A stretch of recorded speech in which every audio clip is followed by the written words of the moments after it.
Flipping on that. All right. Good evening, ladies and gentlemen, and welcome to the number one podcast in Georgetown County. I know we number one in Georgetown County. I know we number one in Georgetown County, but it's Welcome to Edge, the podcast, Real Talk Tuesday, and we do this every Tuesday night. If you trying to figure out why they got the screen stacked like that, because we got a special guest coming on, and I've been working to get this layout right, and I don't have it right, so this is what we got right now. But Mayor, welcome, sir. How are you?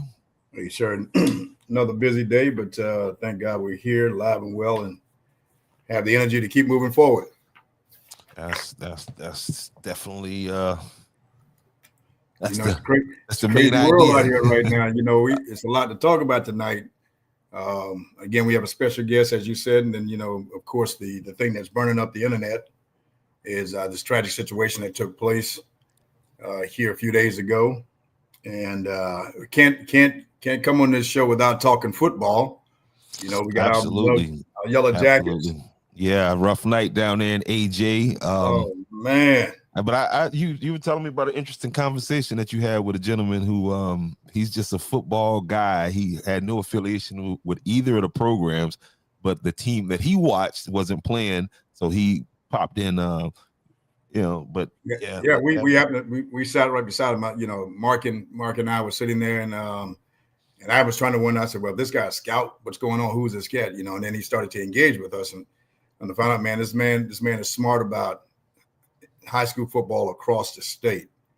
I mean, he knows. He was talking about our region and some of our competitors as if he is from this area here. So we had a good time talking to him, and he saw some things in our game that we've already talked about before, and I'm sure the coaches recognize. But there's some things that got to be fixed. Otherwise, we're going to continue to slip into the opposite direction. So a lot to cover on the Andrews High School Fighting Yellow Jackets tonight as well. But and again, this tragic situation that involved Charles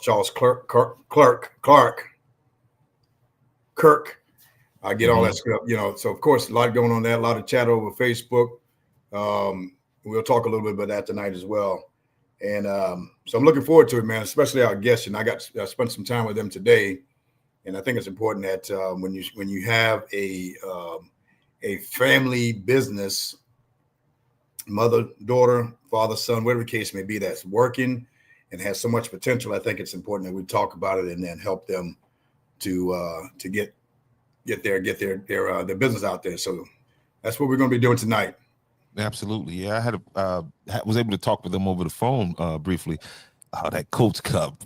Let's go ahead and let's do it right now. Let's do it. Your Colts are undefeated right now. Okay, let's. You notice all this. It got personal right there, man. I'm gonna tell you. And Leroy Hayward, I'm gonna tell you right now. I'm going to report you for internet bullying. The next time you ask me something about my Panthers, we suck. Okay, we suck and we know it. So don't ask me nothing about my Panthers. Hey, but at least you know it. Hey, but those Cowboy fans, they suck and they won't own up to it. Yesterday. Oh man, they slid through the door yesterday. It had me so upset. I had to leave the house, man. The only time I left the house yesterday is watching Russell Wilson toss the game. Now you have Russell Wilson played his best game and worst game ever Sunday. His best 455 yards passing, only to get in overtime. To I'm like, somebody need to check his phone because I think he was point shaving. Hey, look, you knew it was going to happen. You got two quarterbacks that are notorious for throwing the game. It was just a matter of which one was going to do it. Here we go. I know. Here we go. I love that's my girl, Felicia, my girl, but it's Cowboy thing, man. But yes, so we knew it was going to be Dak or Wilson, and Wilson second down and 13, and you have over 2 minutes left in the game, and you toss the worst pass ever. I mean, on the back, I'm telling you, I'm like Russell Wilson has a money bet because he beat the spread. Yeah, they were a 5-point dog in that game, and they beat the spread. But moving to Friday night, man.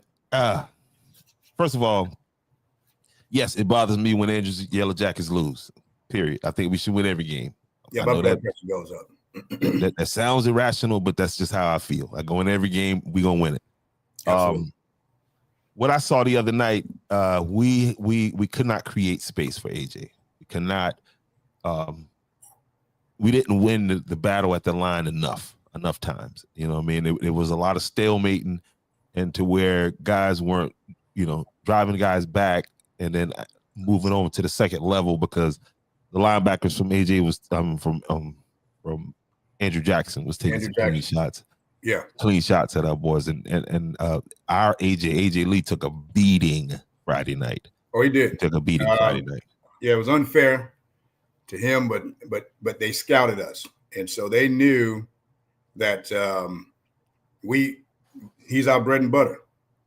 But what they also learned too, and we also have another offensive weapon, and that's young Avery Durham, and that as a quarterback, and our receivers have good hands. So we're gonna have to integrate that more, I think, and get it mixed up in there. But they knew where AJ was coming. We kept running almost in the same spot, and that entire defense was collapsing there, almost like a reverse wedge. The wedge we ran back in the day, everything comes there. They were all coming in there, and you see it. They were just packing, right around that center of the guard. I mean, just packing it in there, and gave him no room to run. And they have, it's a good team too. A very good team. They're sound. We got one of the best running backs, defensive backs in the game. And so he showed his number 6, number 5. Those guys showed their worth. But that they had targeted AJ because every play, every tackle, those guys were in his face trying to intimidate him, which they didn't. But that was their strategy. The same strategy we used back in the day when Stephen Cobb was the best runner. We wanted to take him out. Paint a target on his back. Yeah. And so we got some things we got to tighten up on. What I've seen, not just at the high school level, college and pros, the kicking game is the name of the game right now. The game is about inches, but right now it's about kicking. And if you don't have a kicking game, you're not going to give yourself a fair chance. You see how many games was won. I mean, even again, the Cowboys got it. That's the only guy I probably like on the Cowboys is the kicker. Former soccer player, 64 yards. Yeah, it seems to be an insignificant part of the game until it's not. And I mean, you can go and look down these betting lines, and you'll see where a field goal, was a field goal, extra point was the difference in the game. So I'm with you. And Andrew Jackson had a really good kicker. Oh my God. Yeah, that guy was popping them from 45 easily. Consistently. And so you saw that, but then I know we'll spend more time on it probably at the end of it, but because we had some, even in that horrible loss, we had some guys that played hard. I'm always going to, one of my mans that showed up big, in my opinion, Riley Jordan. Absolutely, Big Riley. Yeah. Yep. Big Riley was doing his thing. Had some good conversation with his daddy in the stands. Of course, Stewart is always going to be great in what he does. Man, and I wish he would complain more about being held. I really wish he would complain. I wish he would outside. Yeah, because he's held every time. Yeah, like just go to the ref, Chris, and be like, dude, can you just? I mean, and the ref on our side, we all watching it, like, bro.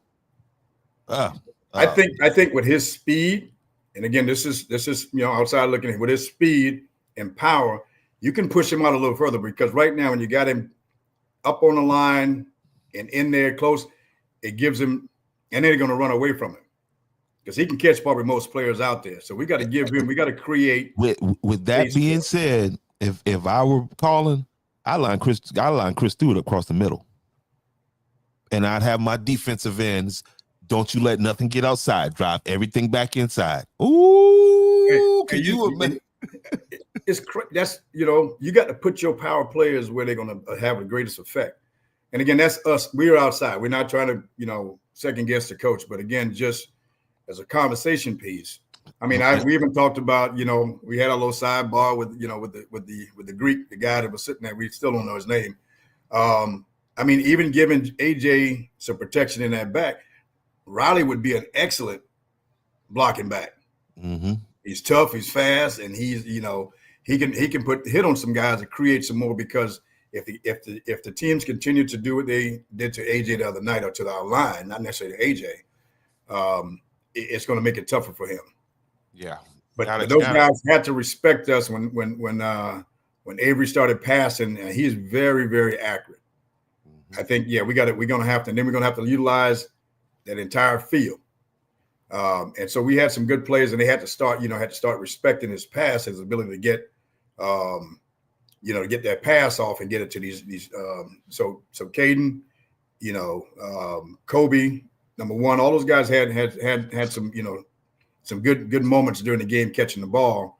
We're just going to have to mix that thing up a little bit more to keep the defense off guard. So. No doubt. But yeah, and again, it's a couple more things I want to touch on. But before we do, we got guests in the building. Yes, sir. All right, ladies and gentlemen. Yes, I want to introduce these two young ladies right here. They hail from the Pawleys Island area, right? Mrs. Shauna Scott and Mrs. Jasmine. Let's see, Torrance. Miss Jasmine Torrance, right? And that's Jazmyn. Just if you was wondering about the spelling, get it right. So these ladies have a very interesting story. First of all, let's bring them on up here. How are you guys? Welcome to the podcast. Do I have my round of applause? I didn't want to hit nothing over there. Good to see you ladies again. Can you hit the? I think we're muted.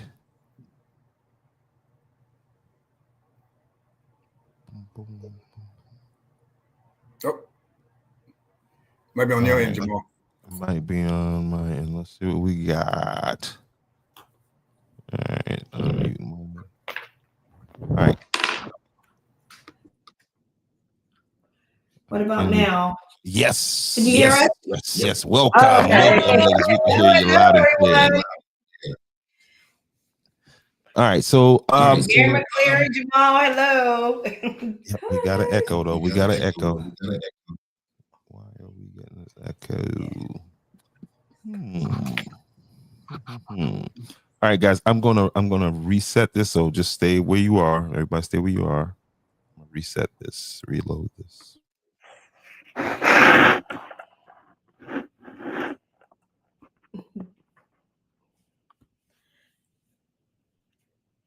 Weird setting. Okay, so we can hear you. Sean, I can hear you. Yes. Yeah. Okay, good. Yeah. All right. You doing okay today? Yeah, we're all good. I'm perfect. Okay, cool. No echo. All right, so ladies and gentlemen, we have these two ladies, Miss Shauna and Miss Jasmine. This is a mother and daughter duo. They are the proud creators. Well, I'll say mom is the initial creator of Hot. Right? Yeah. Hot. Right. I was let me get this on the screen with us. I was having a little trouble with the name earlier. There it is right there. And this is their website. So as we're talking, you guys can go over to their website, and I'm gonna put it up on the bottom of the screen. And so, all right, ladies, tell us what we're looking at. What is Hot Event and Destination Management? Yes, thank you. And we're so honored to be here with you all today. We are Hot Events Destination Management, and this is, go ahead and say your name. This is Jasmine. Yes, and we are Hot Events Destination Management. What we are, we're an events professional company, and what we do throughout the nation and internationally is produce events. The unique thing about our services and what we do is that we support client attraction events, sales events, all different types of events for organizations, townships, entrepreneurs, you name it. And then with Jasmine here, she'll tell you a little bit about her background and what she does. Go ahead, Jazz. Hello, I'm Jasmine. My background mostly right now is in floristry and micro lux events. So events from 4 to 50 people. And I focus most on detailing and the florals. And detailing is pretty much explain what detailing is. So details are like basically what does the fork look like compared to the plate? What does the plate look like compared to the floral arrangements going down the table? So when I say details, I mean every little detail of your event would flow perfectly and it would basically match the aesthetic of what's going on around you all. Yes. Okay, so go ahead, Mayor. Go ahead. No, I was just going to say, these ladies, I know, and I just met Jasmine today. I know of her through her mom because I met her 10 years ago when I first came back on the scene. We talked a lot about that today. You know, it was the first Andrews Heritage Festival. So I came in and joined committee, and as they were putting together that the first event. So of course, you know, from the ground up, Shauna was Dr. Shauna Scott was a part of that creation. And so listening to them today, I know that it's, and again, like I said earlier, it's really,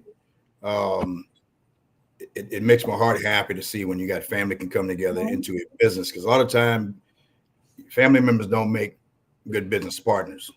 That's right. You know, yeah. And the chemistry between these two young ladies, you know, was great today as we sat there and talked about some of the opportunity that's out there. Also shared, and again, you know, with what you do on all of the platforms, you know, you do as a part of the Andrews podcast. You know, it's a great opportunity to collaborate and do those things, and that's really what this is all about: is collaboration, helping moving your company up. And I think then, and we talked a little bit today about all of the events. To have an event spot or to be an event planner is a prosperous career, in my opinion. You just have to be in the right market. And that's kind of absolutely. And we try to be very, very intentional about our events and us working together, because there is a stigma about businesses and partners working together and, you know, having the fallout and not being able to do that while other demographics possibly are out there working together and building wealth. So we're very intentional about building wealth for ourselves and for others. So our business is built on Deuteronomy 8:18. God gives us the power to build wealth. And as you know, at one point, Mayor McCleary, our county was deemed the poorest county in South Carolina, you know, but, you know, we look at that and say, hey, how could we shift that? How could we use the gifts that we have, our talents that we have to bring to the market and support ourselves and serve? You know, just as you do whenever you came back and became mayor, you did a great job with, you know, building up the town and bringing in businesses. So we want to be a part of that. We want to be a part of, you know, the economy and ensuring that we're all taken care of, because that's what we get to do. And Jazz and I, we decided to break through the barriers and partner up. Yes. So tell us a little bit. I know you shared some. I don't know if Jamal has it loaded up, or we can get to it. But I saw some of the arrangements that you did at a couple of the events. We talked a little bit about, you know, things. You know, it could be First Friday kind of things that you can come in and bring your expertise to make this thing, you know, work. You and I, in fact, we spoke the day before, and it's the first time you and I. You know, spoke in a long time, and right. And then there was an opportunity for one of the municipalities to leverage your expertise. And things didn't work out because it's really late in the game. But you are a resource. So let's talk to us a little bit about some of those things and some of the work that you've done. Okay. All right. And I'll start first because I've been at this for a very, very long time. And I want to say thank you to you, to Mayor McCleary, because back when I was pretty much starting 10 years ago with working with municipalities and townships, you guys took us underneath your wings and, provided an opportunity for us to learn and put together the first ever Andrews Heritage Festival. So since then, I have left the market, well, the Georgetown area, and started working online, okay, and reaching out to different agencies there. With me connecting with online in the entrepreneurship space, I was able to work with pretty much mainly 7 and 8 figure entrepreneurs who are looking to make 7 figures in a matter of days. And since then, we've together brought about $12 million into the market, into the economy. Now, here's the thing about that. That money didn't go in our pocket. Some of it did.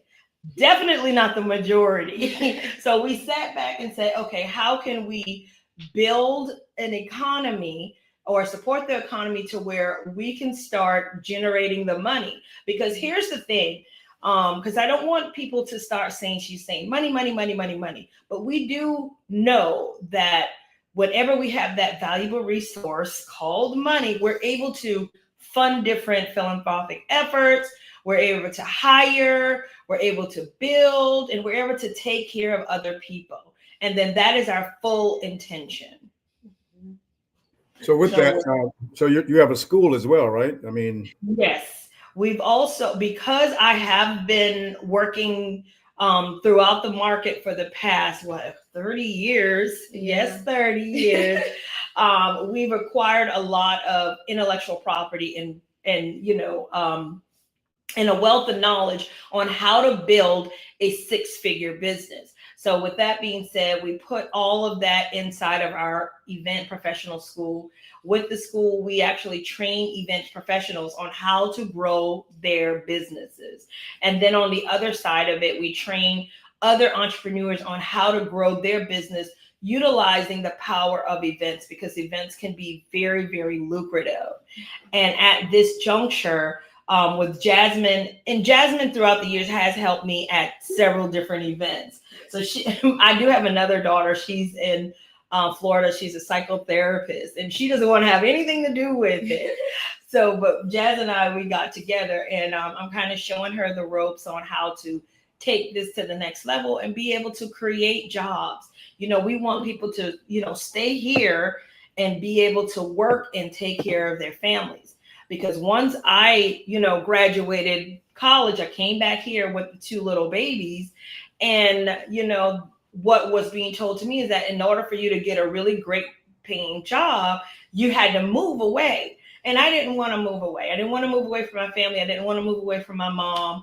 And we were able to stay here. And then this is what you have as a result of staying here, grinding, and making a career for ourselves. well, you told an interesting story today. Again, I've known you for 10 years and we're still learning, each other's life. But Jasmine's actually a twin. Mm-hmm. Yes. And so the twin sister, I don't know her name, but she's in Tallahassee. That's the one, right? Yes. But the story you told her there was, it was really touching, is that what really motivated you, a part of you coming back here with 2 young little girls, the fact that you could not provide for them something simple as let us. I couldn't. When I moved back here, just as I said, I wanted to be around my family because single mom, a set of twin girls, and Jada and Jasmine were about 3 years old when I moved. Why am I looking at you, asking you? 3 years old when I moved back to the area, and was looking for a job, and none of the jobs really took care of anything. So it was one incident where I took my daughters out near the beach area, and there was this ice cream stand, and all these moms were there buying their daughters some ice cream. And the ice cream was $7. And here it is, $7 a scoop. I had 2 babies, so that's $14. I did not have the $7. And my daughters could not understand why I wasn't getting them any ice cream. And at that moment, I felt like a failure. I could not buy my daughters that's not a hard ask. Mommy, can we get ice cream? And I had to say no. And so they thought it was some sort of a, mean mommy thing. I'm not getting them ice cream. But the fact of the matter is I could not afford, college grad, could not afford to get my daughters the ice cream. That hurt me to the core. And not only did it hurt me to the core, but they were crying, aggravated, because they wanted ice cream. And I just felt like, what's my purpose? I was told when you go to college, you graduate, you get a great job. Well, I couldn't find a great job. They were not hiring, the best jobs did not go to me, with or without the skill set. So that was a turning point to where I'm like, I've got to do something. I've got to do something. And I realized that God has given me a gift, the gift of administration, not singing, not dancing, but administration.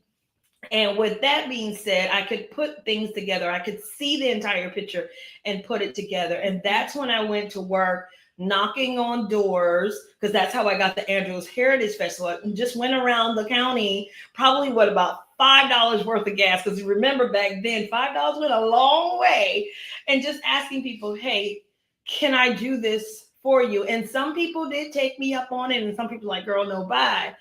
But what I want to instill in the next generation, not just my daughter, not just my grandbabies, is, you have the power to get out there, work, build your own economy, hire individuals, and pay them what they are worth.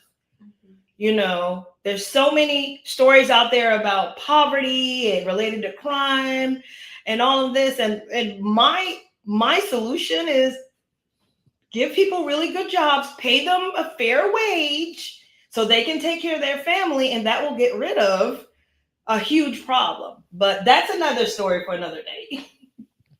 What inspired you what inspired you to go big?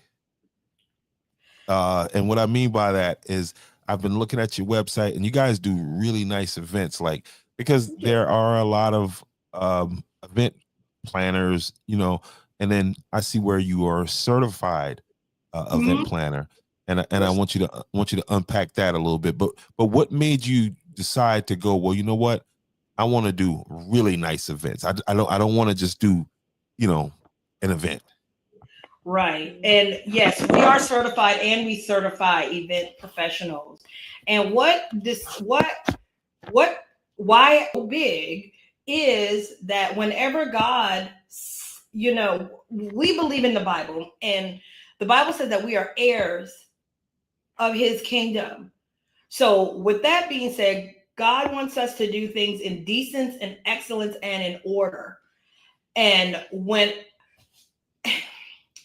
I realized that money was a valuable resource, that is when I decided to say, hey, we deserve this as well. Other entrepreneurs deserve this. We were in DC, and my brother is an artist, and he was being placed in that African-American museum, the Smithsonian, tongue twister. And we were waiting in the foyer for a grand tour. And of course, I'm a nerd. I went and I was reading the walls, Mayor McCleary. Well, on the wall, they had this donor list. And the donor list said, these people gave $20 million. These people gave $10 million. These people gave $5 million. These people gave $1 million. And I sat back and I thought, I'm like, what a valuable contribution that they made to get this beautiful structure built. because it was new at that time. And then I thought, well, what was it they were doing to where they were able to make that amount of a contribution into this world? Now, right now, we have $5 million. I'm not saying I have that, but I'm just saying hypothetically, we're able to.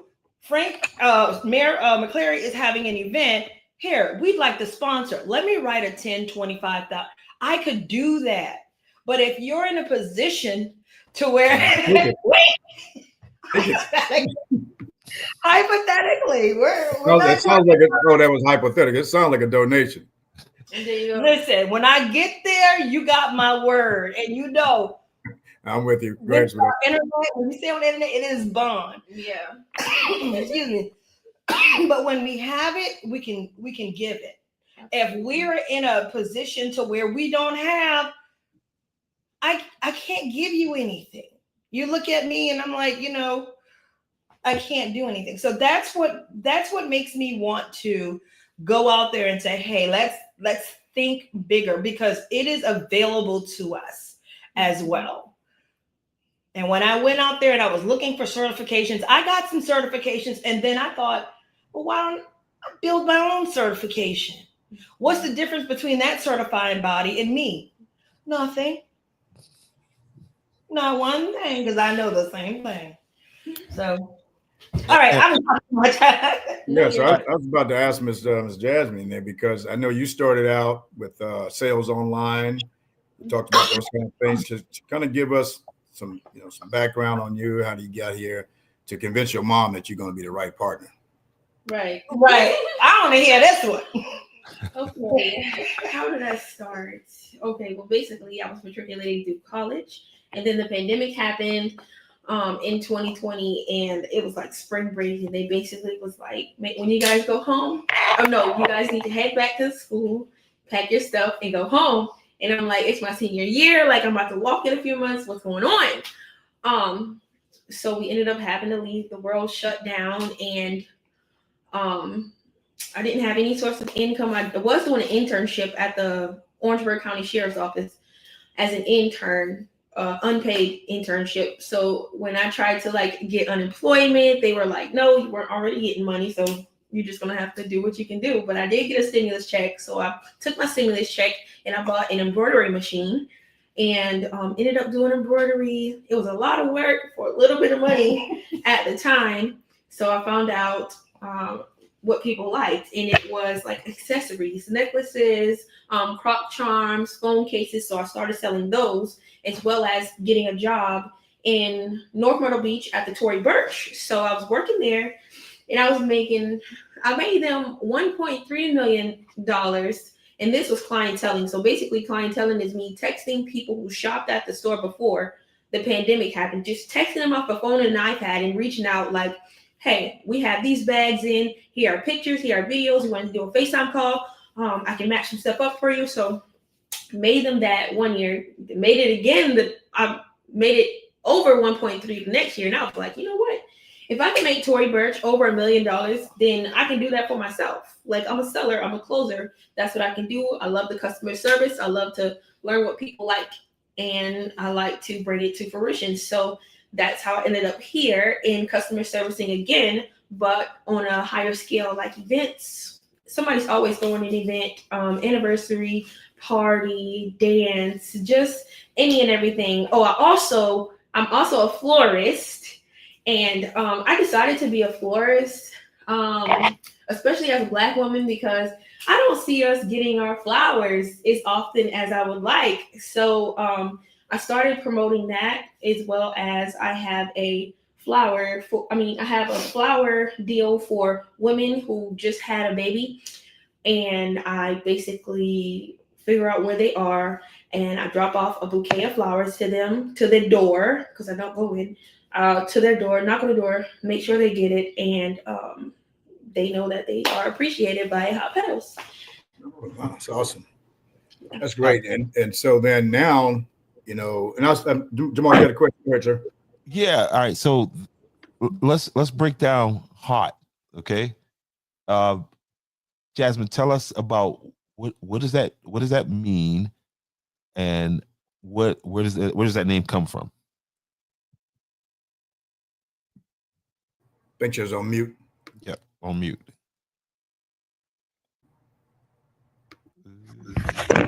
What about now? What happened? Wow, we're good. Yes. Okay, perfect. Okay.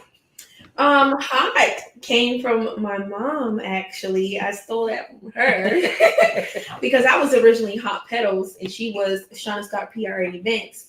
And then she was like, let's come under the umbrella of Hot, which is French for elevated, fashionable, upscale, luxe. So I wanted to, so when people see that word, they can know, like, oh, what is this? This is upscale. This might be really nice to get to know who these people are. And to live and the premise is to live an elevated life, and you deserve the best. Exactly. You deserve your flowers. And that's the focus of you guys' businesses, is delivering high-end events. High-end events, and normally high-end events, what we focus on is the feeling. When we say luxe, people think, oh, it's super expensive. Well, yeah, sometimes we are. But the thing is, we focus on the feeling. How do you feel when your hair is done, your makeup, you're in a beautiful space, you feel amazing. You leave your area and you feel good. You forget all of the problems. Or for guys, it could be like, we set up a limo to pick up all your friends in one spot, and you guys go have fun. You get a chauffeur, you get somebody to take you to where you want to go, pick you up, end up taking you to the beach house that we booked that you wanted, like all the things. You deserve the best. Whatever you want, you deserve the best. Mm-hmm. Jamal, you deserve the best. Mayor McCleary, you deserve the best. One day. This day, now you know. Look at you, you got the best team. Not. Cowboys. He's like 2-0. So tell us a little bit more. Tell us a little bit more about the school. Like how could people get enrolled in the school, and what should they expect once they've enrolled in the school, and that kind of thing? Thank you. Everything goes back to how can you elevate your life? How can you be an optimal human being? How can you take your craft and hone it, sharpen it, and be the best of the best? When I was, coming of age as an event professional, I would take these classes and I would read everything, read all the books, and this is just some of the books here.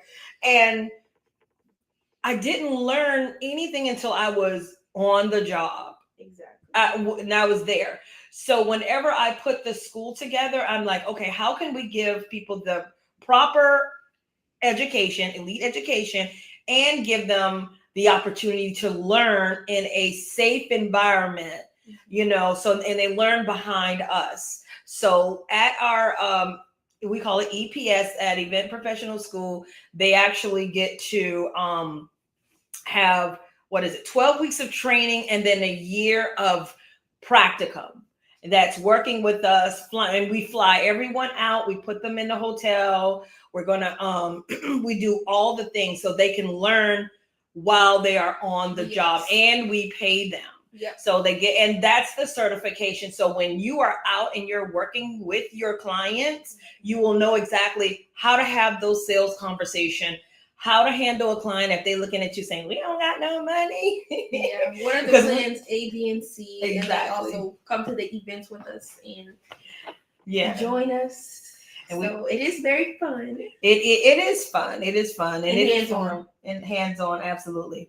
And Jazz and I will be in New York in October, doing a speaking engagement. And we get to experience this world. There's an event planner expo where we're speaking at. So, we just get to live life optimally. Mm-hmm. And here we have the certifications. We have the E3, which is the certificate, and we have 3 different certification, which is the event marketing manager, the event conversion strategist, and the event strategist. And what this does, this goes way beyond decor. It's how do you build your business? How do you build your client's business utilizing the power of events? And these are some of the ladies here that we worked with. I just had a text today. Someone said, hey, I got a client. They learned how to have those sales conversation. Actually, Shakara was the one who called me, said, I got a client. And she's in Houston, and she flew down here when we did an event for one of our clients and had a great time. And that's the question I wanted to ask for the guests. They can take this course remotely. They don't have to be. It's not a on campus type deal. Except when you come out and work in the field. When you come out and work in the field, and when we have our on-site masterminds. So sometimes we have masterminds where we're at a hotel and we show you how to do a proper venue site inspection. Or we show you how to set a table, or Jazz will show how to put together a bouquet if you needed to. The florist. Yeah. Because that happened to me. Some of the emergencies that may happen, or Mom, we got to get you on here to do some, some things in our school too. So let me ask this question. Okay, so you all, obviously there's a start point. This is not where you started. You had to build this brand and build this thing. So, as we talk today, there's quite a few folks into this business and into event planning and decorating and those kind of things, setting things up. And I shared with you today that young lady who put my dad's 80th birthday together. It was her. Yes, beautiful. So we're talking about Miss White, Miss Gate, Lisa. Yes. So my point is, and you all know Lisa, and then there's Miss Peggy Cumby. So what now? So just from where I don't ask folks what they're making, but it looks like they're doing pretty good. What's the advantages of taking it to the level of where you all are? So yes, what's the ROI on of somebody that's sitting there watching now? It's like, and they're hearing it, and it's what just, and of course there's no promises. You can't promise somebody, you know what I mean? But what are some of the potential that they open themselves up to? Oh gosh. Should I tell them what I made last year? Okay. I don't want to tell you what I made last year. Okay, give us a roundabout. Give us an idea. We don't need to know. I know you're living large. We're lucky to have you here. I will say this. Look, I'll keep it real. Last year was not the same as this year at all. Yeah. Okay, with all the economy slowing down. But to answer your question, there is a monetary gain. Whenever we do our events, we don't do decor. So when clients pay us, where the benefit is a different type of clientele. A lot of times, I believe a lot of people who do decor, they work on just social events, and there are also military events, educational events, corporate events, and fraternal events that happen. And when you start, social events are great, but corporate events, which is what we also do, we won't tell you. Doing an event for like Broadway at the beach. That's what we're talking about. She's starting to let the cat out of the bag right now, but we're not doing anything for Broadway. But you start to attract other different types of clientele when you start getting these level of certifications, and they pay, and your pay earning is much, much more, because now you're not in here just doing decor, you're in here building a business and doing what we call client attraction events. Mm-hmm. Does that make sense, Jamal? You're like, what are you talking about? She's talking about no. I follow. Okay. How important is it that people that get in, like, because this is a business that you got to deliver. You know what I mean? You can talk yourself into a situation and think you can do it. Speak to that being because the level of clients that you're talking about, they're paying you that kind of money so that you're, so that whatever they're paying you for is not a problem. Speak to the responsibility that comes with these level clients. Right. The responsive and great question. With this level of event professionalism and certification, what we learn is how to lead a team. We learn also how to manage stakeholders, because now we're not only, I saw somebody say good evening, but hey, I didn't see the name. So now you're learning how to be a leader in your business, because we manage up our stakeholders, side to side, our colleagues, and up and down our staff and vendors. So what are additional forms of revenue that you can have in your business? We also talk about that, how to have conversations with those individuals, how to show up professionally, and how to talk the language that stakeholders and people that will hire you for. Okay. When I was doing business back 10 years ago, so it was like, hey, I want to come in and make your event pretty. I went to these businesses. They were like, you know what? I'll get, our receptionist to do that. Mm-hmm. When I started talking about how can we create ROI, how can we help your business expansion, how could we help hit your metrics, and metrics for those businesses could be either how do you bring people in the door, how do you retain them while they're there so they could spend more money, and how can you increase them coming back. Mm-hmm. All of those lead to additional revenue generation. When you start talking about how people can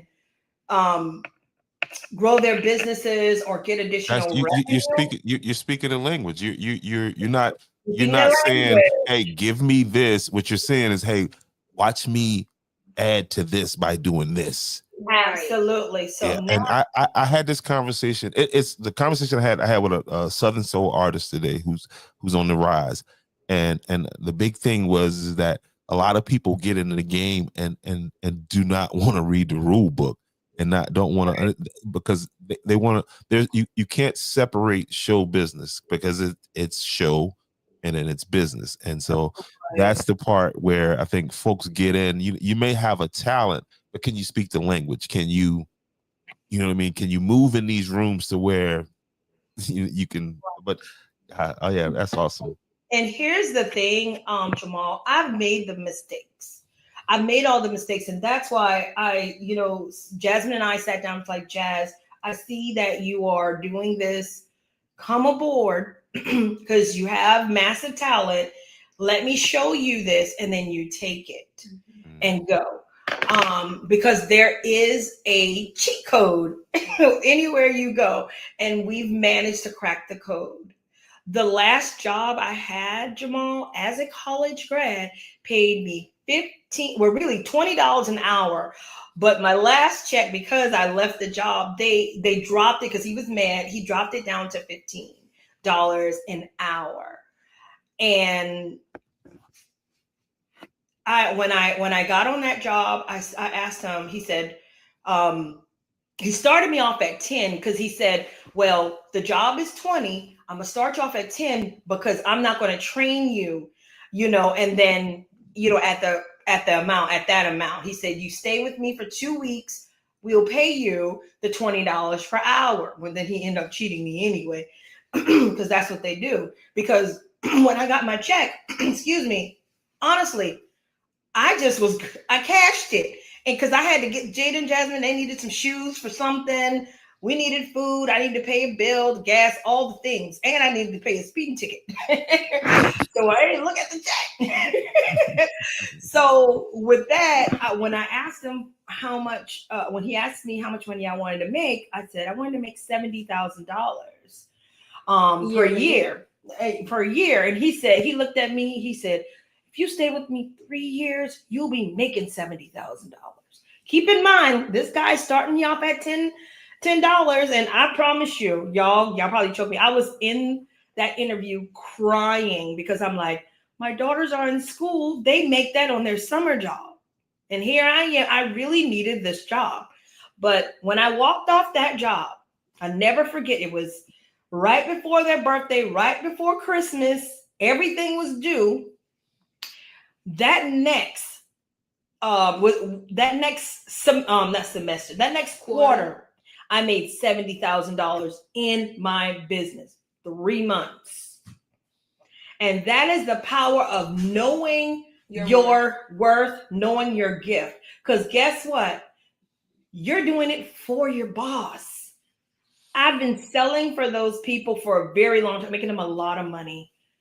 Oh yeah, I forgot to mention for Tory Burch, after I made the 1 point. Don't call people's names. Oh, I mean, beat that out. For the job retailer. Go ahead, Jazz, do your thing. I got a trainer because everybody's going now online and look for them. And I got a $5,000 bonus that was taxed at I don't know how many percent, but I ended up only getting $2,300 off that bonus, off of $1.3 million. $1.3 million. So yeah. And it's a shift in perspective when I talk to people. Sometimes it's like, and I get it. There's a level of fear there, but people, it's not as simple as saying it, but it is as simple as saying it, as simple as doing it. You got to shift your perspective, and you got to start selling value and stop trading your time for money and trade value for right. Exactly. How do you do it now? Is that pocket? Something like this. I don't know what that is. Clocking the T, huh? Yeah. I need to get a class on it, but I've seen it. There you go. Yeah. And I bet when you got that $2,200, which she didn't tell me anything about it. Hi. she had that. You thought you was riding in the dough. I sure did thought I was rolling in the dough. And how long it lasts? Probably not even a week. Yeah. Hey, the more you make, the more you spend. Look, this is great, and I know we could probably stay on this. Right. But what I would like to do is, just to the question I asked earlier in terms of, what are the benefits of someone who probably is doing well here, doing it the way they're doing it. But then I think it's always good to hear how you can grow, whether you want to or not, the opportunities and how to, expand your business. And so we may be reaching out to come in and have a talk with some of our folks who is doing that kind of business down here, and there may be some opportunities, because it is absolutely great work that the ladies and the event planners that are doing around here. But I always look for opportunities for them to take it to the next level. Scale up.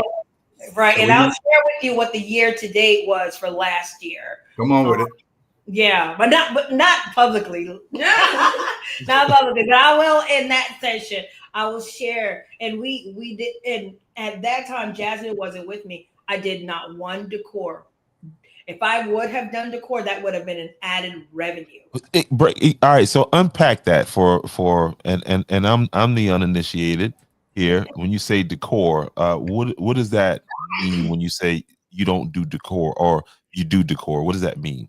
Okay, decor is like the flowers, the florals, and I'm not talking about now the table settings, all of that. Whenever our clients work with us, when they pay me at the highest level, it is straight strategy, event strategy. You're a consultant. Consultant strategist. None of that. If they were to say, hey, Dr. Shauna, we want some sort of event collateral and assets, they pay our team to design it, and they pay for the printing. And they pay for the shipping. They pay. So that's an additional form of revenue for us. Right. Makes sense? So if they want a backdrop. Basically, we would hire someone who does decor for our events. Right. Which would bring in revenue to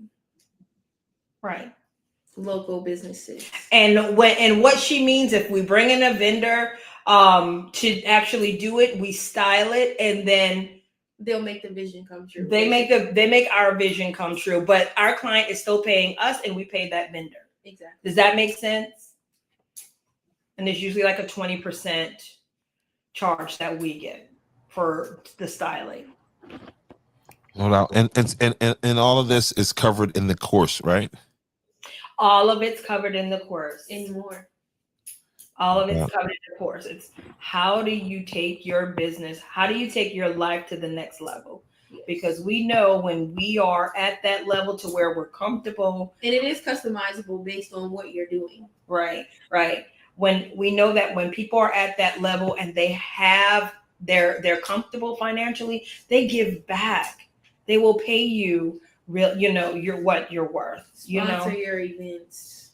Give to your philanthropic efforts. Mm-hmm. All right. Absolutely, Hey. guys. Go ahead, Mayor. Yeah, this is big, and I'm excited. I'm happy for you, and that you've grown and continue to grow since we met 10 years ago. You brought your daughter on; she was doing her thing as well, and now you have a business that is taking pretty much globally. So, but we talked about a market that is out there that's untapped. We talked about that today. We'll talk more offline that we could introduce you to that because there's some smaller. The needs are great regardless of whether they're big city or small city, and then we will see how we can assist those smaller communities across the state in achieving their goal, because a lot of the small municipalities or big ones are built around arts or these festivals and these kind of things, and so with your expertise, your ladies' expertise, you can help them make that even more. Absolutely. And I think that's important because, and not to take anything away from the people in these cities because putting on another hat to put on these events, but these events are connected to the memory, to the history of the town. So it's important that it's done right.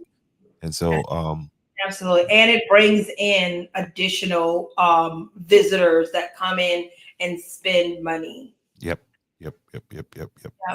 So and listen, Ms. Shauna, over here, you don't have to worry about the money talk over here. You can talk money over here. That's what we talk over here. Right. Oh, we're gonna talk.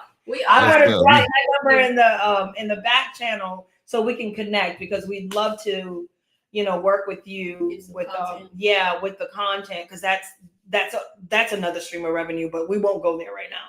No doubt. So yeah, we'll definitely collab. And what I learned today about this young, Jasmine, is that she's also a community activist. We'll talk about that again. So folks who can help us older people understand, the needs and how folks of her generation see things, so we can have a better communication. And then start to, do what we do in our position to shape the future for those that are coming behind us, or actually traveling with us. And so we're going to ask you back later on to talk about those kind of things, and it's kind of tap into all those resources that come with this, this bright team right here, and so we can help all of us grow. All right. So appreciate you. Best of luck. We do have to follow up on that, that one project I have in mind. Yeah. Oh, yeah. Okay. So I look to hear from you on that. Yep. We're working on that. Okay. I look to hear from you that soon, because, the window is kind of tight. Right. We got you. Okay. Excellent. All right, Jamal, that's it for me. What you got, brother? Appreciate you guys. Again, for everybody that's, if you want to get in contact with these ladies right here, 843-455-0604, or you can email them at events@HAUTEDMC.com. Again, that is, go over to the website, scrolling across the bottom of the screen right there, www.hautedmc.com. Ladies, it's been great, and we will have you back. So appreciate you. You guys. All right, take care now. Good to hear from you soon. All right. Yep. Awesome, man. I wish I knew them 10 years ago, man. I was sitting back I'm doing events, and that's what I'm saying. I like people that know how to get to that money, and cause see, I kind of understood what she meant when she was like, I don't do decor. Now you talking my language. I might need to take that course, because if all I got to do is sit in here and be like, you know what I mean? But my problem is I can't conceptualize that stuff. They'd come in there and it'd be a chair over here. napkins over here. I figure I got people. I got everything covered. People, please, forks. No, That's about my level of design. yeah, I had an opportunity today to see some of the layout and that kind of business, man, and so creative, things I try to see things differently, and just seeing their work helps you focus in on. I'd like to do this, and probably could use their expertise to help us shape that, and so it was great seeing Dr. Shauna Scott again and her lovely daughter, Miss Jasmine Torrance, and then we'll have them back on the show here soon. Absolutely. I tell you what, that shifting gears here, the talk, and I promise you, man, the tinfoil hat committee is out in full effect right now surrounding this whole situation with the shooting death of Charlie Kirk. Charlie Kirk. Yeah. Hey, Charlie it is a hot topic. If you don't mind, I got a couple things I want people to know before, because this Go ahead. Let's get to it. Yeah. So of course, you were there, and I appreciate you coming out for the 9/11 program last week, where we again reflecting back on what occurred in 24 years ago. And we were fortunate to have, our firefighters were here, representation from the Georgetown County firefighters and the other responders with the EMT, also Williamsburg County Senate Rep down. And then we had Representative Carl Anderson was our guest speaker. And wasn't a long program, but it was one, again, that gave us an opportunity to never forget, as the slogan would say, because that was a time where over 3,000 Americans lost their lives. And then, as I like to, keep people, reminded that the soldiers took it from there, or service members took it from there, took the fight to where the enemy reside, whether that was Iraq or Afghanistan. That's where, in other places that we don't talk about, where soldiers went to deal with this terrorist threat. And so that was a great event that day. We still have some of the displays up, so as people come in and do business, they can see, and again, to be reminded and reflect. On Thursday at 7:30 a.m., Track Supply. Yeah, there he is. So we appreciate him coming down again. He sacrificed some time because he was up at the convention in Charleston. I think it was AME folks that had their convention in Charleston. So he broke away from there to come and spend some time with us, and I think the folks appreciate it. In fact, one of the EMT, Mr. Johns, I believe his name is, actually reminded him, I think, probably a little bit more than 10 years ago, that he flew Representative Anderson and Senator Clemente on his flight. He's a pilot, and he flew them from point A to point B. And so, again, there was an opportunity for unplanned, but folks who share, significant experience to come back and get caught up. So again, we thank Representative Anderson for coming out and sharing his thoughts and reflecting on the tragedy we experienced last 24 years ago. This Thursday at 7:30 a.m., Track Supply, which is out on County Line Road, close to they're next door to dialysis. Yes. So they will open, grand opening on Thursday, 7:30 a.m. And y'all see it right there. I'm sorry, man. You see it right there. No, go ahead, sir. Go online right there. You see it right there. You see the big Andrews Tractor Supply. Add us to the list right there. Andrews, South Carolina. There it is right there. Man, it's huge. It's a big ad for the town. It's actually in the city limits or annexed in. So there are some benefits from that. Other than, again, they're bringing a lot of resources that we may or may not have ready available in the town of Andrews. But here's right here on County Line Road.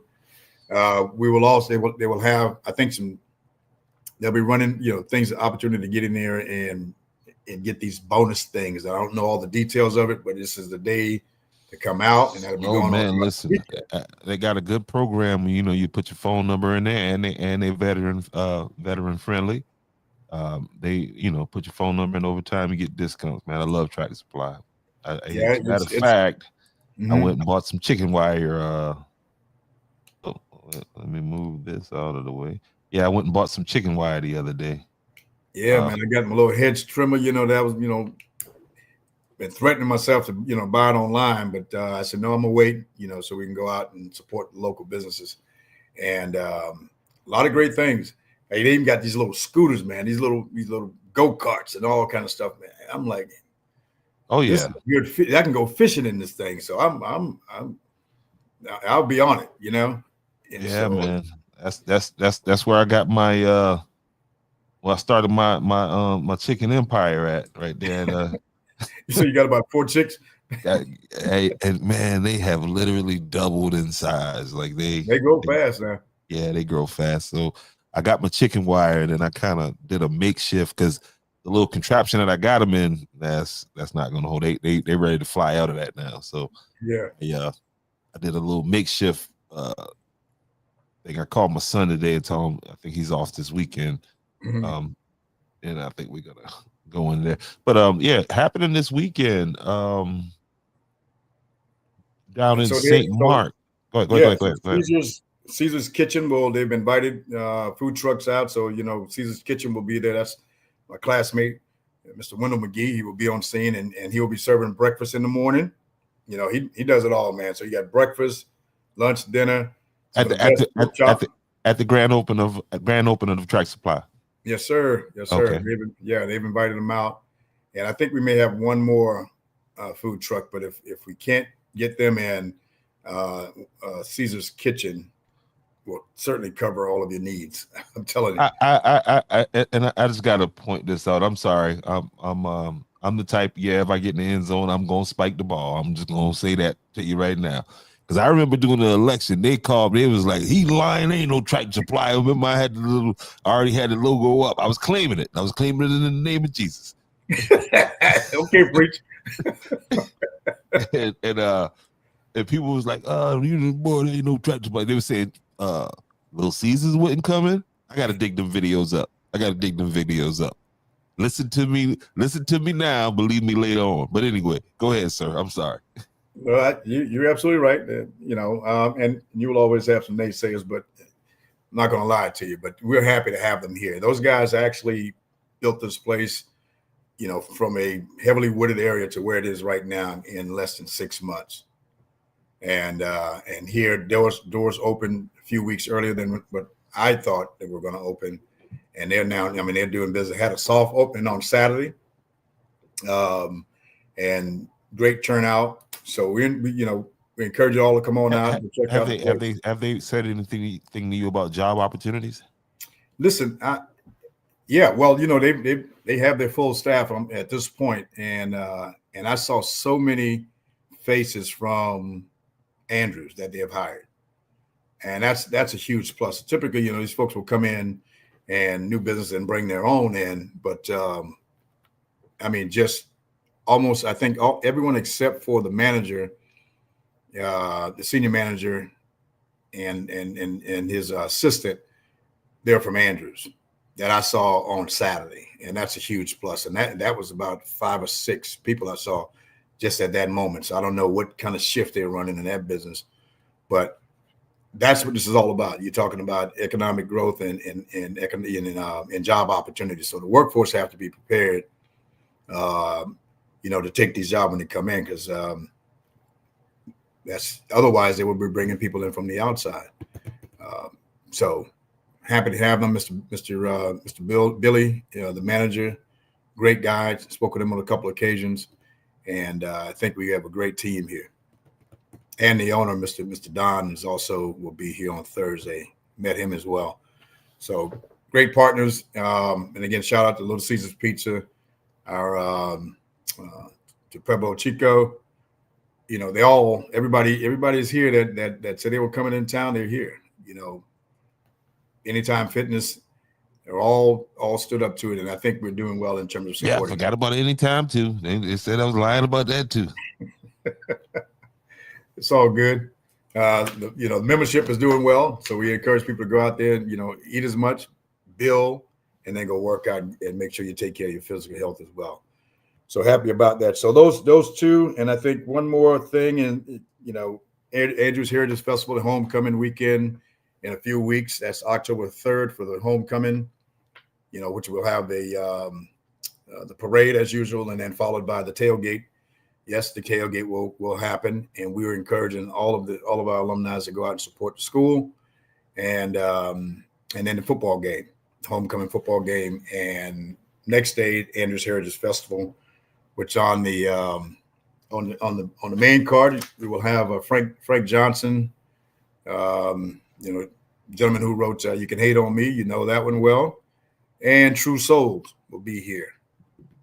And then a whole lot of other activities that we typically have as a part of the Andrews Heritage Festival. So we encourage folks to come on out and support the community, and let's do it safely. All right, so that's all I have, man. I know that again, this hot topic here about what's happening across the globe. You want to talk to us a little bit about it? What's your views? It's a hot topic, man.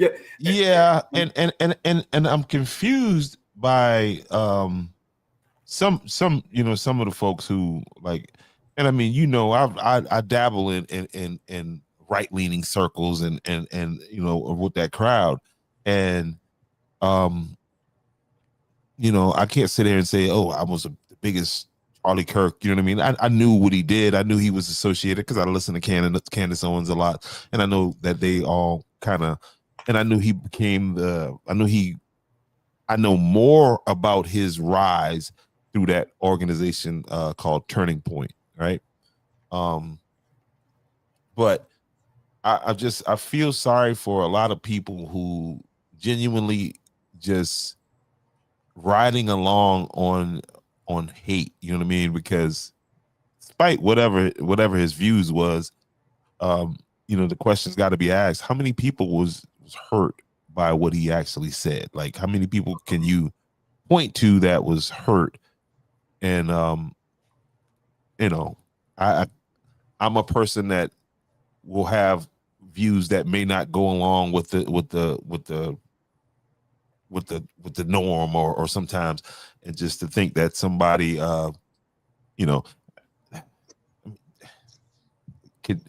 it's a horrible thing, man. The man had family, daughters, wife, mom, dad, and I just think it's horrible that we live in a place where now it's gotten to the point where this is third world country type stuff right here, where politicians usually are the target. Now it's the media. You know what I mean? We're no different than Saudi Arabia when they went after Jamal Khashoggi because he was saying things against the crown, and ended up going into that. I'm going down the rabbit hole now, but yeah, it's a sad thing, and I don't like the way that things are trending toward, and I don't see it. I see people digging into their sides even more after this incident going on. Now, yeah, it has obviously changed the focus on a lot of our real problems, but also highlighted a lot of things as well. I didn't know. I knew of Charlie because I watched, I do a little TikTok stuff and all that too, and I would see these young debaters, I'm calling them, like Dean, this other kid, and then, so I see these things would pop up, and they're talking about political things. But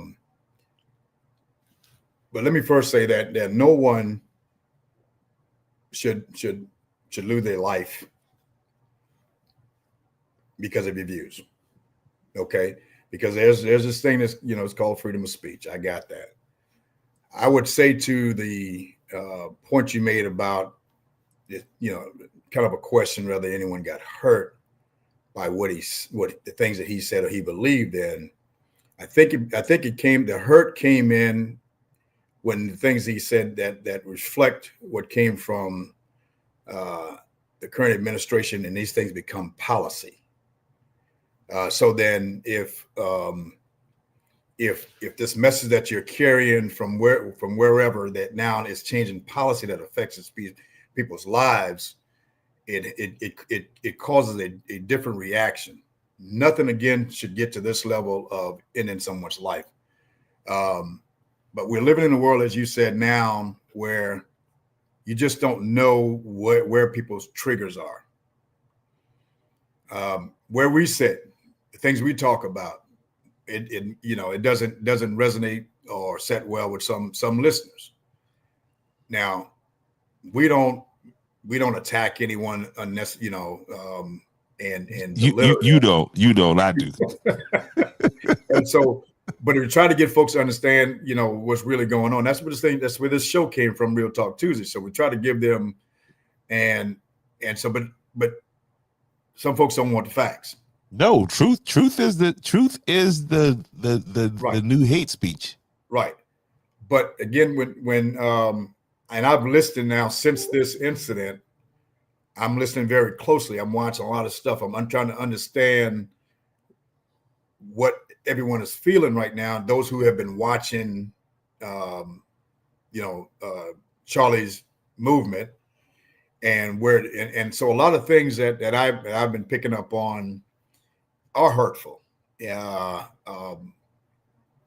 And it certainly doesn't, it resonates, and it seems like everything is split down party line now. And so then when you highlight, if it's your LGBT community or if it's Black communities, saying that, we're not qualified because, or if, this pilot, if I see a Black pilot, I'm going to question whether he's qualified. Those kind of thing does hurt. Now, and guy like me, I'm like, okay, that's your opinion. You can drive on. I don't have to deal with you. That's not how everybody process things because it's not necessarily how I say things, it's how it's received. So I can't control how it's received. And by that's other people. And that's the thing. Yeah, that's the slippery slope, because now it feels like we're policing thoughts, because that may be an uncomfortable thought that he shared. And again, how, that's the slippery slope of freedom of speech, because me personally, I would like to know that you have these views. And then I can operate again, and I'm talking about from the way I receive this stuff. But that's where I get to the point of I'm in fear of policing thought, the policing of thought. Mm-hmm. And I guess part of that comes from the fact that I read that George Orwell book of 1984, and it just feels like that's the time that we're what we're dealing with now. And you look at the some of the outfall from this incident, where your First Amendment is being challenged. I mean, I'm seeing now where there's professors from Clemson, out of there, other arenas that have shared their thoughts, and they're losing their jobs. And so, 6 in one hand, half a dozen in the other. It's all having a negative effect when we try to police what people think and what they say. I mean, we see it all the time on on some of these other social media platforms where they come after me like I'm the big bad guy. But I don't follow it up, because I know who I am and I know what I'm doing here and trying to do for this community. But not everybody can process and just let it go. A lot of it's unfair, but there's some unstable people out there, and you see, and so now you see the theories that are coming out of this thing. Some saying this, this is where I go complete tinfoil hat at, because none of what I've been told, none of what they've shown me, I believe none of it, none of it. And the fact that we still haven't gotten camera angles off a college campus, and these grainy, I don't believe none of it. So you telling me this man took 30-06 apart in 5 seconds, jumped off a building, and oh, by the way, put it back together and then left it wrapped in a towel, and it's just like, it doesn't look well on the administration, or even the investigators, I should say, Those are the ones who are investigating this thing. It's like they're trying people's common sense, and you got all kinds of experts now that are watching, that are on the, that are on the internet, and and it really adds to the divide. We're not, this didn't make us any, I mean, this really has caused a greater division. And for those of us who have, served and just understand the things that came out of this, like the ordering, fly the flags at half staff. That is normally something you will see done for elected officials, high level, folks in that arena. So we establishing a precedence, and then it's for a figure that not everybody, again, it's not a rallying thing in some people's mind when we select to do these kind of things. Automatically all of that. Yeah, all of that is why I am not believing nothing that my government is telling me right now. Okay, the fact that the head of Israel, the head of a whole nother country, went on a media hit tour talking about this man right now, right? And so it made me dig in more and want to know, well, okay, so why was Charlie? Let's go tinfoil hat. Charlie and a lot of people, like with the things that he said, that's not what got Charlie out of here. Okay, Charlie started to move. Charlie was made at 18 years old. Charlie accepted money from some people, millions of dollars from some people to build that organization to Turning Point USA, and that organization was focused at the young evangelical Christians. Okay, and so they built this guy Charlie Kirk up on. He was going around doing these debates and emboldening these people, right? And so the folks who built him up, he started to shift away from the mission. From the narrative line, right? Yeah, absolutely. Guys, go look at Candace Owens. I got it. Once I'm done here, I'm gonna watch her show tonight. But look at the show from last night. Candace is putting it out there. Okay, and so it's that he started to shift away again. Why would this? You got the half staff of the flag. He's not a politician. He's a political activist. Okay, and then all of a sudden you got you got JD Vance doing an interview, the vice president of the United States doing an interview about, so what's really going on here? And again, I think it's bigger than what Charlie Kirk just became too influential. And then again, you take the devil's money, you do the deal with the devil, and then you think, oh well, I'm gonna renege on. No. Yeah, so and I'm not saying that anybody did anything, but there's a lot of stuff around this situation that's just, oh, wait a minute, hold on. And what's interesting, so we look at as I'm scrolling through Facebook, and I've seen some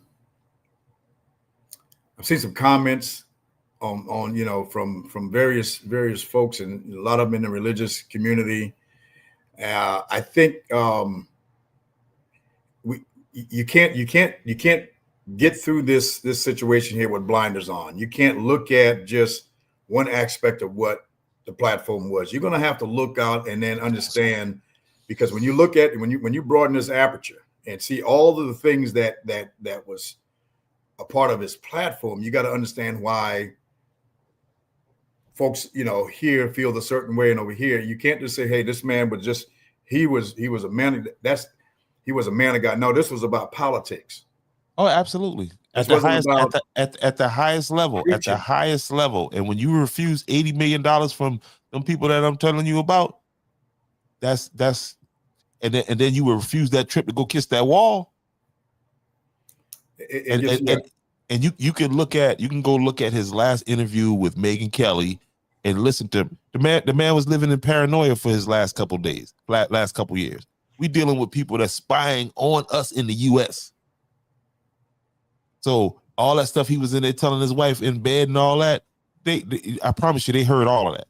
Like this boy was in deep. In deep. And that's why they did him that way publicly to send the message. So yeah, it seems like it's very higher than what the young man that they're questioning right now.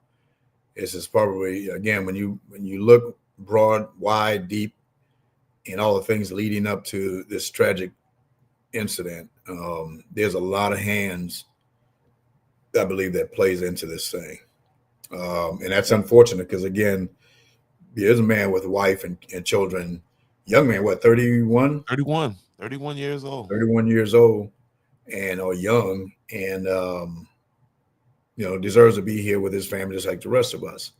And so, I'd say to folks, man, when we start to think out loud, whether it's a platform like this or your thoughts in, your digital fingerprint, as we've kind of stolen from this other guy, it's out there. And then it starts now to have other influences to people who, I'm just saying, I guess you got to think through before we begin to just blurt out our raw emotions.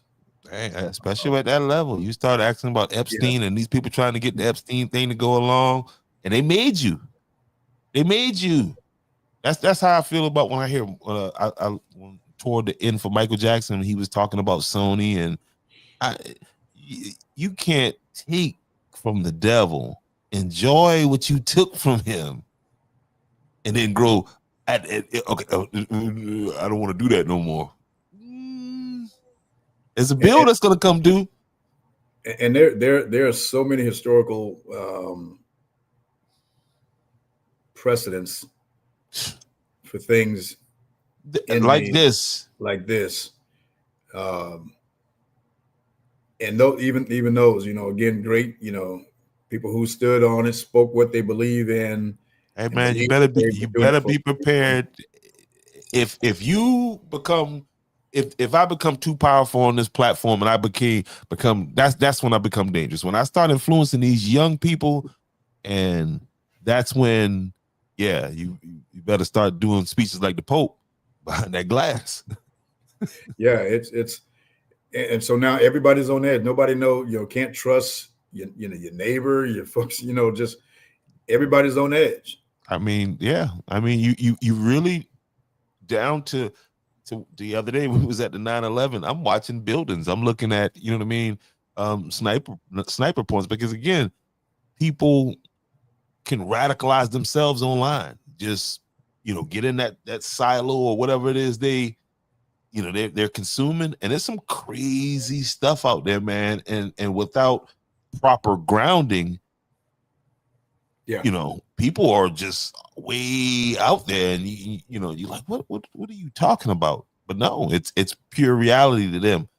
Crazy is that shit crazy, but and so then when you and again, folks that are in a leadership position, man, we have to think before we act. As horrible as a situation as this, when you begin to do the things that we were talking about, the vice president's plane, the lowering of the flags, these kind of, then those kind of things should then be afforded to others, everybody, if that's what we're going to do, and you can't keep up with it like that. So if you stay within the guidelines and show that level of I don't know, I guess respect, for lack of a better term, to those who those kind of things are meant for, then you won't be singling out now that. So every civilian, every activist for whatever side you're on should expect the same level of honor. Right now, that's changed the game. No, this is purely. I mean, if this was going the other way and a top Democratic person lost their life or whatever. It happened in Minnesota. That's not a figure that was as, I mean, you can trace, and this doesn't justify him being honored in that way, but you can trace the Trump's 2016 and this last victory in the election. Like Charlie Kirk was a key, and this guy was getting the vote out, because that's a problem that the Republican Party had is they had nobody that in the party that excited the young white evangelicals, and Charlie Kirk was made to be that guy. He was made to be that guy, and then he started to grow a brain, and and got off the the script. Got off script. And it was, and you playing with gangsters. You playing with real gangsters, like, real gangsters. And again, I just, you're right. Why? Again, you're just a political activist. There's been political activists, before, who died or whatever. Maybe not in this manner, but to break out we're gonna elevate him to why are you guys going through all of this? Is because you did something, you know what I mean? Because he, again, went off script, and yeah. So what are your thoughts again? Because I'm really trying to feel through from the responses I'm seeing from religious leaders, local and national. I mean, with all due respect, I think most of these folks, I think this is above their pay grade when it comes to how this transpired, who Charlie Kirk is. I think, it's a hot button topic and people are jumping in on it. I do think Charlie Kirk was a part of a group of folks who have been singled out in the media. That's your Tucker Carlson, that's your Candace Owens, and these are folks that have went off the reservation, you know what I mean, so to speak. And what they're doing is speaking against Israel, you know what I mean, and they're paying the price for it. And so, is there hardcore proof that this is what? No, but from I feel like I trust the source. People that I listen to were firsthand friends with this guy, and so I think they're giving me, especially now because it's so raw. You know what I mean? They lost a friend, and I think where down the road they may be a little bit more apprehensive of the things that. But yeah, Candace set the internet on fire last night. And so what I say to people as we listen and learn and see how this thing unfolds, just keep an open mind and know that there's so many different entities, communities, so that is affected. So understand before we take a position, and ask yourself, what do I really know about this? Right. Why am I emotionally? I mean, I got some friends who just in a celebratory mood. First of all, that's sick, okay? Because the man lost his life. That's sick. You know what I mean? And again, well, he had these positions or whatever, bro. I never seen you post anything about him until after he died. So how, you know what I mean? And don't fall into the group thing. Remember, you're more human, and they don't lose your humanity. I'm sorry. No, I agree. So we're trying to bring. There's a lot of things. Obviously, we're not saying sharing. Well, I don't know, but again, I'm not going to get on any platform and just because we need to bring the temperature down in this thing, from every level, because it can become something that will set this country on fire. We will see ourselves at a physical civil war. And it's not, we don't need to get there. So I just caution everybody to, but it starts from the top down. So and that's what the president and all those folks in the cabinet has to understand as well. And those elected, those Congress and all of them, You'll listen to some of these things, these sessions that they have, and it's just all out war. I saw them rip, Cash Patel today, in some cases deservingly, but it's not helpful, because wherever you align, that's what, nobody's going to convince you that it should be differently. But when you see your leaders out there engaging in that kind of rhetoric and speech, then others are going to follow. We talk about is this radicalizing people. That's just exciting people to get out there and do things that is just not okay. We can't do that as leaders. We have to subdue our passion sometimes and try to keep the temperature down. Because if you're a leader, then that means people are following you. Yeah, and understanding that your intentions could be misunderstood as a leader, and and that's the problem with the language. You know what I mean? The left, the right. You know what I mean? Yeah. Oh, they on the left, and it's just like we're reducing each So other to. So Nancy just had a crashed out. Nancy just crashed out. She's like, the left owns this, and she's just going. And then the reporter says, "Well, does the right own the murder of the Democratic senator in Minnesota?" She didn't answer that. But again, it gets to leaders igniting or adding fuel to the fire, which it's just not good. And so we got to be very, very mindful of that. And we just hope, again, pray for the families and everybody affected by it. I mean, we also still having these school shootings. There's nobody getting excited about it. We're talking about babies and young kids getting shot and killed inside, and that's what angers a lot of people. Is okay. Again, you got to be careful how you dish out the compassion and the honors and things, and you forget about we got babies dying in school still, random gun violence, and that's where people can't get their mind around all that has been done to this point to honor someone that had very different views than a whole bunch of people. But then we don't have that same compassion when it comes down to innocent children in the school, and those teachers and those administrators in there that is so vulnerable and being attacked. I mean, you look at it, the numbers are there. How many school shootings have we had to this point? But we all can't come together and agree that we need to do something to control, or to at least attempt to control access to these very powerful weapons. And nobody's trying to take your guns away, but we need to have a serious conversation, or take some action. The conversation has been had all along. Take actions in a different direction that can kind of minimize, or at least. Hey man, start speed lining these fools when they do this here. Let's once we get enough evidence, we got him. Okay, cool. He guilty. Execution tomorrow.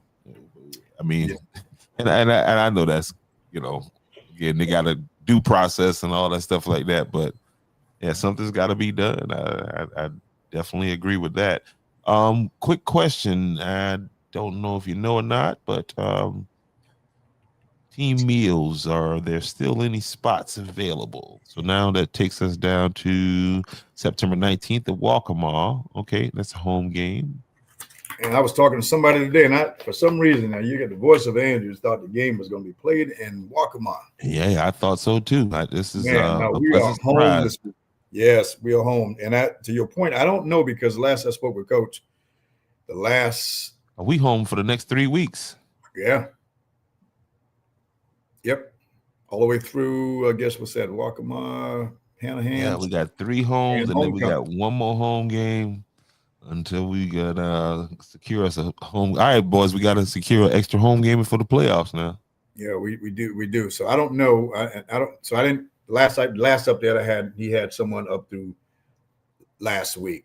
I'm not sure if anybody signed up. I'll send him a note tomorrow. We may be able to get some of that famous spaghetti or something if feed these guys. Yep. We have a phenomenal team, man. I mean, but they're out of sync right now. Yeah, they gotta perform. We gotta do something about the slow starts. That bothers me. Getting off to that slow start, that does not help us at all. Because physically, you know, we match up with anybody in 2A. Anybody. But you know, slow starts. The kicking game. Yes. The energy. I mean, did you notice that the energy wasn't there? No, it is again, I come out of the and let me say this also too. Let me so I happened to mention to somebody who played under who y'all affectionately call Coach Mum. Coach Mum, baby. Yep. Okay. Y'all got to understand, Andrews High is broken up, and well, we are tribal when it comes to our coaches, and so Yeah, 80s, 70s, and 80s, man. You got to be careful. Yeah. Go ahead. I'm listening. I see LeVon White, senior, right, and you know he grew up right across the street from the school, so, and I was like, you know, yeah, so man, I wish we'd have got that victory, man. I would have put Coach Durham all time. He got more wins than Mum. Oh, he was there longer than him. Listen, dude, come on, man. Like, and again, opinions. Woo, yes, and sir. Where people align. I've heard that conversation. You know, I played under Coach Lewis, both of them, Al Simon, and I think they were great minds. We ran a different offense. You know, I thought we were really good back then. You know, our record, which is highlighted this weekend on the Andrews page. You know, there's my brother who's Hall of Fame, and you got all those names under there. What we did, so we're pretty proud of that time. And so, you know, that was all under Coach Lewis. So not everybody is excited. I'm excited for you, Coach Durham. I can't wait to we break that. I'm exactly. excited. Just like tonight we were talking about these young ladies, this mother and daughter team. I mean, look at what's happening there. You know, Coach, his son is a coach now. Yep. His younger son is a quarterback and doing well. I love a story like that.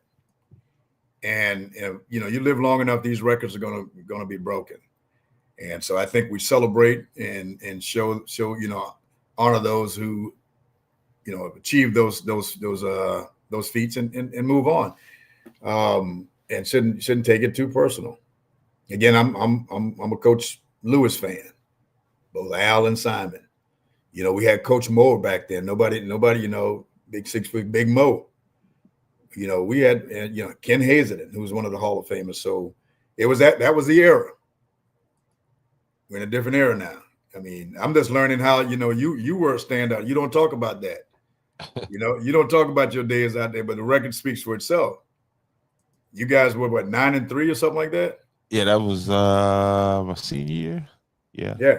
You know, you got Clemson and others looking at you, but you don't talk about it. You're humble, but I'm gonna learn more and I'll get the depth. Marky gonna get me straight. But you know, our very own right here, you know, Jamal was a big time linebacker. Yep. Yeah. You know, sought after by several schools and all that good business.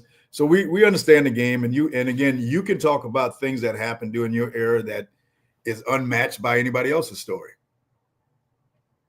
Oh yeah. But we're now in this time. You see Coach there with his son. Well, boy, hey, there you go, all three of them. You know, and I can just imagine though, him as the father, and you know, his son out there, and if you're going through this thing, what's it like at the house? What are the conversations about? Man, and to have your brother right there, you know what I mean? Like your older brother, you feel what I'm saying? So you was looking up to him throwing, and the kid's confidence is growing. Every game I'm watching him. His confidence is growing. Very accurate. Now, you know, he's got to learn how to protect himself a little bit more in that pocket, you know, when that pocket collapse, protect the ball, protect yourself. But I'm impressed with his ability to get the ball to the receivers. And so we just got to use that weapon a little bit more, open things up for AJ and the other runners. You know, them are guys right there. And I think Dutch was out there playing half blind. I think he lost his contact, I believe. He lost his contact. And so He was playing. He limited himself. But our guys got to get it together, man. We got to get fired up. Who's that on-field leader? Football is a tough game, and it's about excitement. It's about, this is the gridiron. This is not golf. And so if it's quiet out there, nobody's yelling and, getting up in your face, or you getting in their face, then you're missing something that you don't have that edge. I think it's a mental edge that you give up, and that's just the way I understood. You know what I mean? And you got guys that don't make a bunch of noise, but that's like Chris. Chris is not a real vocal guy, but I mean, you can see here this guy runs down plays from the backside to where you just like, how the hell he get over there that fast? Yeah, he's a beast. I think Javon's going to have to, after that he was suspended for that one game. He's got to get his head back in the game. Yeah, I definitely want to. I thought about Javon today, man, and because that kid's going to be a good one, and he saw where he was messing up at the other night, and the guys were on him, and I'm sure, I'm gonna get a good report that hey, he turned it around this week in practice, and because we need all them guys. We need them all playing together, and so AJ, the yards he got the other night was tough earned yards, man, because they were conversion and just closing that hole down, and so I look for him to have a big night. This is now another opportunity for this record that coach held for many, many years now to be reset. And here we go, but excited about it. Looking forward to it. I got to get my mind in the game because I thought we were playing off, man. No doubt. Yeah, that's the that I was talking about earlier down in St. Mark. They got the homecoming this Saturday, September 20th, 2025. $10 per person. And this is I got this from Roderick McCullough. Okay. St. Mark. This is gonna be at the old St. Mark's School. They got a homecoming celebration. $100 per class, and they got a couple competitions going on. See, they got I can't see the small script. Yeah, it's very small. Small text. But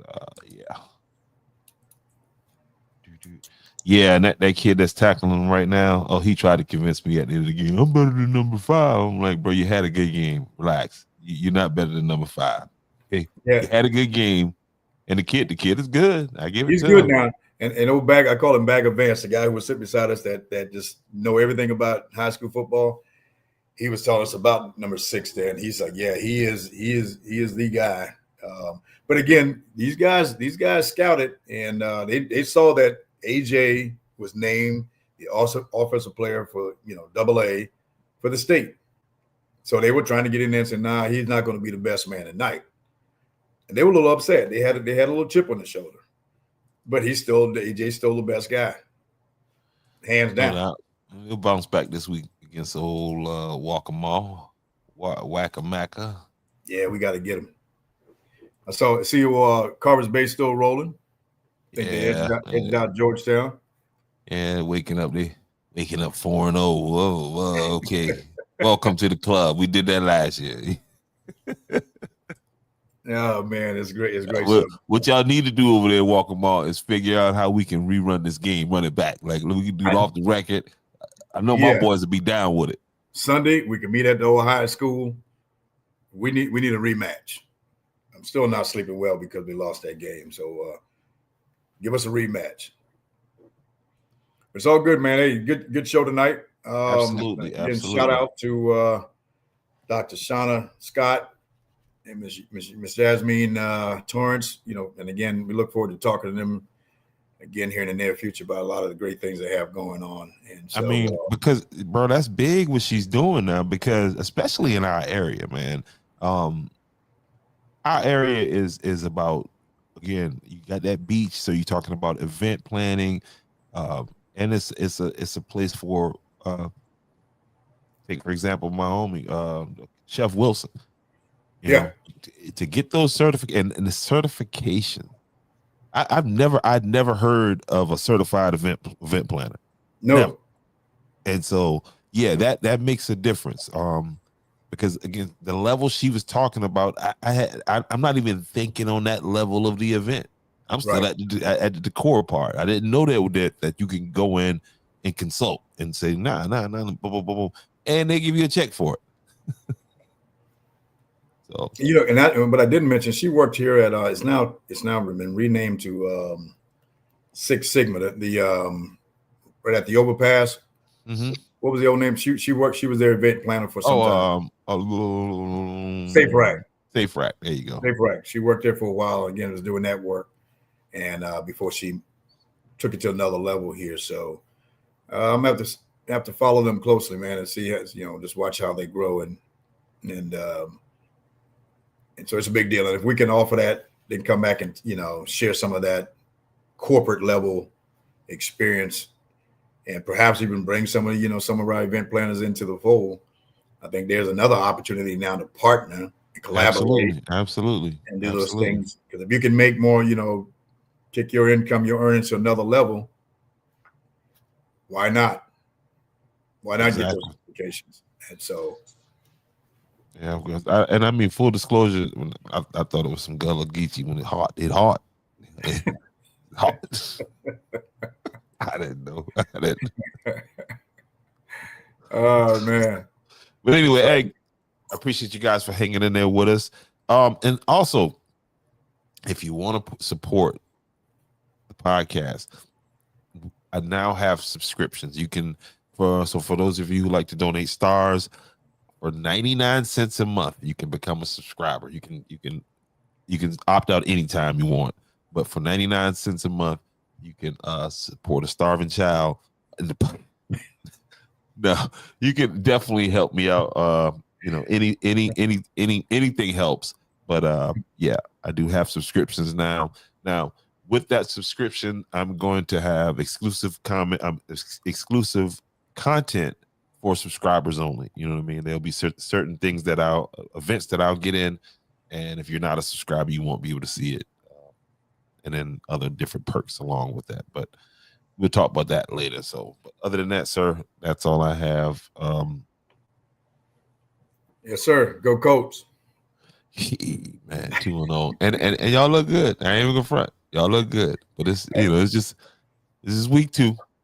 Yeah, someone I don't know who was a Giants fan that was I think that was a major challenge. Was, oh yeah, you guys got Daniels from like we win it.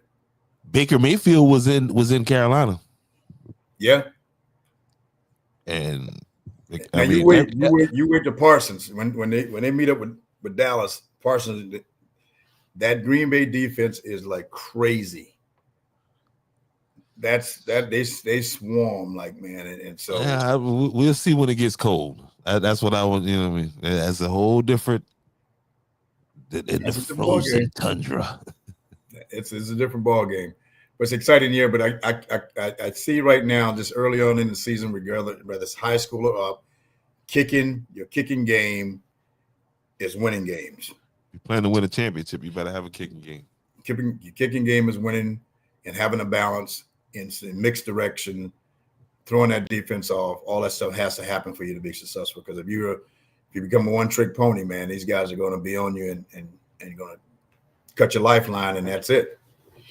All right, bro. Appreciate you, man, and good show. Yep. All right, see guys. you on the other side.